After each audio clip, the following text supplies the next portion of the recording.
Hey y'all, oh my goodness, I am in love with these twists, especially since this looks like human hair and it's that expressions twist hair, so super inexpensive. So I started out with doing a vinegar wash with that hair. I literally poured about a quarter cup of vinegar and some water and let it soak. And I was just showing you all the mirror that you all love, and I love it too. I'm showing you guys my parting. So I parted off 3 rows in the back, and then I used the front section to make the remainder of the part. So total I have 9 parts in the back and 14 in the front. So it's 7 on each side. I'm showing you guys everything I used. I used the smallest rod I had to do this with, and I'm showing you guys how I did each of my sections, broke it up into subsections. And when I did mini twists on my natural hair, I didn't part my hair out. But this, since I'm adding hair to it, I definitely parted it. I wanted the cleaner look. Now, that was me deciding how I wanted to install them. So you could literally make a little braid and then crochet the hair in without braiding the hair all the way down and then just twist it. That works. But I did it this way. So I braided it some and then I fed the hair into it. But if you don't know how to feed the hair into it, don't let this stress you out. Don't let it stop you from doing the style. Just go ahead and braid your plait down a little bit and then crochet it through, and you can rock with it that way. If you do it this way, you braid it down a little bit and then you separate the piece of hair, your hair, you separate it into the 2 pieces of weave, and then you just twist and twist and twist. Now, I'll tell you guys, when you're twisting, it's going to twist up so tight to your head, you're going to be like, yeah, absolutely not. Don't let that scare you. It will untwist and loosen up some. So guys, remember I wanted it to have that human hair effect, so I did not twist these all the way down. But I would like for you guys to listen to this. I'm almost regretting this hairstyle. Like, I'm regretting starting it because I'm not feeling it enough, honestly, for it to be taking this long. Oh. Sorry. I'm sorry. I think I may have misspoken. Oh my gosh. Y'all have some grace with y'all selves, because I was literally ready to be done with it. But over here on the side that I have alopecia on, I'm still going to part it like normal. And then I'm just putting edge control on it and making a braid. I'm using a very small amount of the twist hair. And I'm literally just, this braid is not tight at all.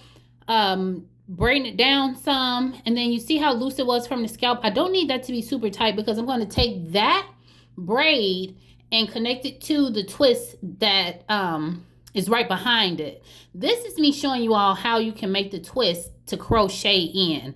Now, I have another method where I use this to do some really dope hairstyles, and I'll show you all how I do that. But make sure you put it on something round that you can slide the hair off of, and it'll make the little hole for you so you can just go ahead and crochet it right in. Now, this may not be the prettiest method, but when I tell y'all, when I flip my hair over, when I wear it in certain hairstyles, you can't tell that it's not in there. Like it doesn't look sparse. And that's what I wanted. So that was just me flipping it over to show y'all how full it was looking. This was the next day because I was tired. I didn't feel like doing it anymore that night.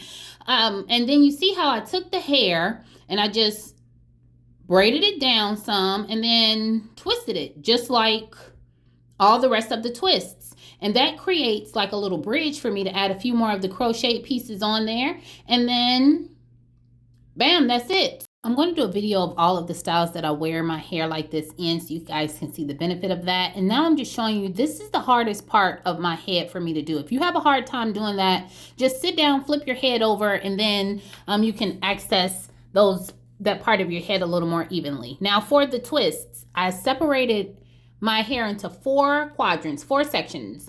And then each section I divided in 2 and I braided down. And then that part that I left undone, I went ahead and I put it around the rod and dipped it.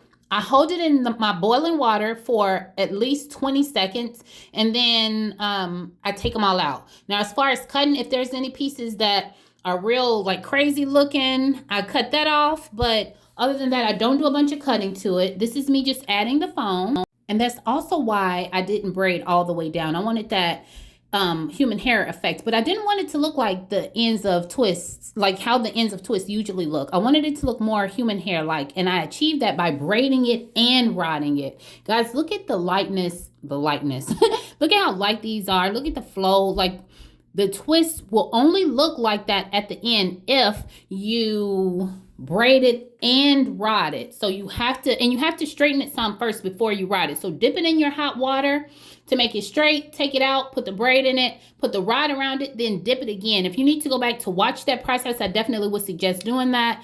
I do take my bang and use it to cover up the crocheted side. Sometimes I let it rock. I mean, I'm very comfortable with my hair at this point. Guys, this is the twist this is just it. I'm telling you, try these. It's inexpensive. It took 4.5 hours to do. They're easy if you have the method right. So if you have any questions, ask me any questions you have. I'd be happy to help. I love helping. Let me know. Thank you guys so much for watching. God bless you. Love you. Bye.